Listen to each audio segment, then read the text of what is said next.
Hi everyone, this is Simranjeet Kaur and welcome back to my channel. I hope you all are doing great.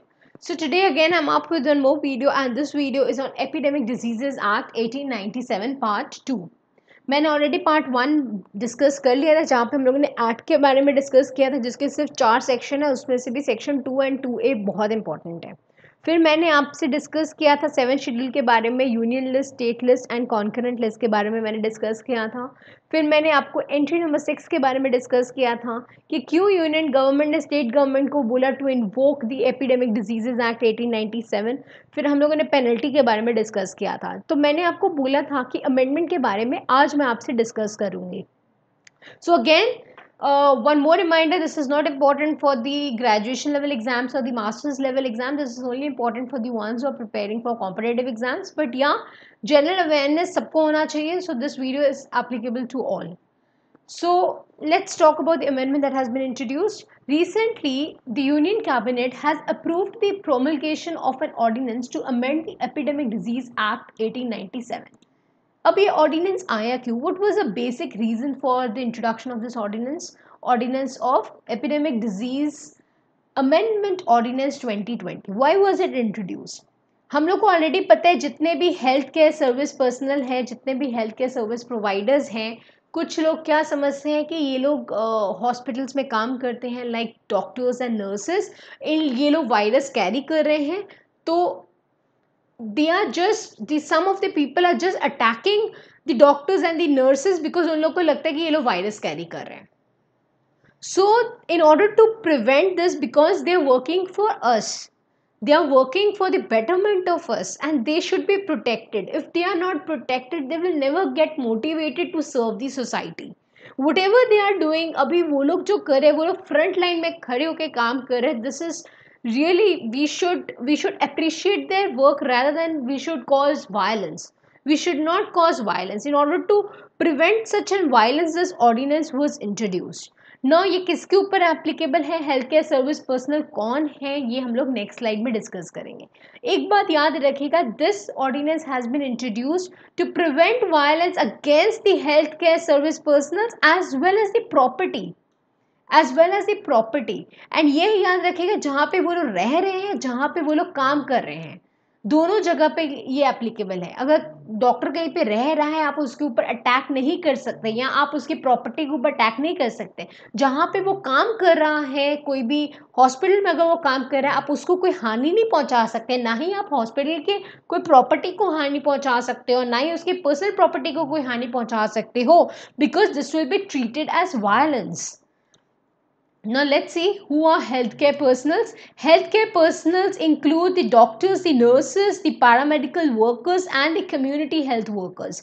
And इनको छोड़ के any other person who is empowered by this act, by the act, or moreover any such person who is specified by the state government via notification in official gazette. इसका मतलब health care service person कौन कौन है? Doctors, nurses, paramedical workers, community health workers, या फिर कोई भी person who is empowered by the act, या फिर कोई भी पर्सन जिसको स्टेट गवर्नमेंट ने via notification in official gazette बोला है कि this person will be termed as a health care service personnel. Now what is the aim of the amendment? What is the aim? The promulgation of an ordinance to amend the Epidemic Disease Act 1897 intends to make such act of violence. मैंने आपको बोला ना, आप कुछ लोग attack कर रहे हैं डॉक्टर्स, नर्सेस के ऊपर, प्लस उनकी प्रॉपर्टी के ऊपर अटैक कर रहे हैं. So this will be treated as a violence and it is considered as a cognizable offence. Now what do you mean by cognizable offence? Cognizable offence का मतलब ये होता है जहाँ पे अरेस्ट विदाउट वारंट हो जाएगा. मतलब पुलिस वाला आपको ऐसे ही उठा के ले जाएगा, वारंट की भी ज़रूरत नहीं पड़ेगी. और it's a non bailable offence.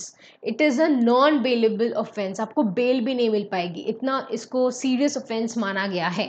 It also ensures that during any situation, moreover ये भी बहुत इंपॉर्टेंट है कि ये भी इंश्योर करता है ये ऑर्डिनेंस कि ऐसी कभी भी कोई सिचुएशन आए जो कि इस सिचुएशन के बराबर है, तो there is zero tolerance to any form of violence.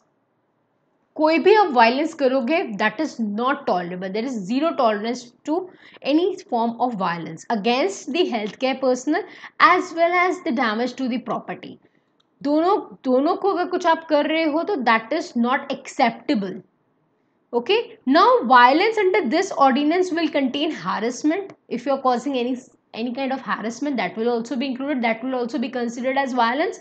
Physical injury आप करो, that will also be considered as violence, and damage to property भी आप करो तब भी वो violence होगा. That means it's a cognizable offense and it's a non-bailable offense. What do you mean by cognizable offense? Where arrest without warrant can take place. Now what is the punishment for the violators? The amendment in the act makes, first of all तो मैंने आपको ये बोल ही दिया था कि ये cognizable offence है एंड नॉन बेलेबल ऑफेंस है. और अगर आप कोई ऐसा वायलेंस क्रिएट कर रहे हो तो मिनिमम 3 months का इम्प्रिजनमेंट है which can extend to 5 years. 3 months which can extend to 5 years and fine minimum of 50,000 which can extend to 2 lakh rupees. या फिर इम्प्रिजनमेंट अगर आपने कुछ ग्रीवियस हर्ट किया है, ग्रीवियस हर्ट का डेफिनेशन आप आईपीसी में रेफर कर लीजिएगा. ग्रीवियस हर्ट अगर आपने कॉज किया है पर्सन को तो देन 6 months का minimum imprisonment which can extend to 7 years और फाइन मिनिमम है 1 lakh which can extend to 5 lakh rupees. And remember one thing, along with the above जो ऊपर पनिशमेंट प्रोवाइड किया है उसके साथ the offender also has to be accountable to pay compensation to the victim. आपको victim को भी compensation देना पड़ेगा प्लस प्रॉपर्टी का जितना फेयर मार्केट वैल्यू है उसका दुगना आपको पैसा देना पड़ेगा. This is really very important. इसका मतलब compensation plus twice the amount, the fair market value of the damage of the property also you have to give. Moreover, an officer of the rank of inspector will be investigating the offence within a period of 30 days and trial has to be completed in 1 year unless it has been extended by the court for reasons to be recorded in writing. इसका मतलब इस case को investigate कौन कर सकता है? An officer of the rank inspector. Right, so this is important. What you need to remember is the officer of the rank inspector is very important. Moreover, it has to be investigated within a period of 30 days and the trial has to be completed in 1 year. ये आपको तीनों चीजें याद रखनी है. Inspector 30 days वाला criteria and trial has to be completed within 1 year. This is important. Moreover, punishments are really important. This could be asked in your competitive exam. More over ये compensation plus आपको जितना damage हुआ है property का जो value है उसका twice the amount you have to give. And what is the aim? सबसे कॉग्निजेबल ऑफेंस हो गया, that means arrest without warrant can take place and it's a non bailable offence. Right, so we have discussed about it. So this was part 2 and if you have not watched part 1 I would request you कि आप part 1 भी देखिएगा. And please do not forget to like, share and subscribe. Thank you so much.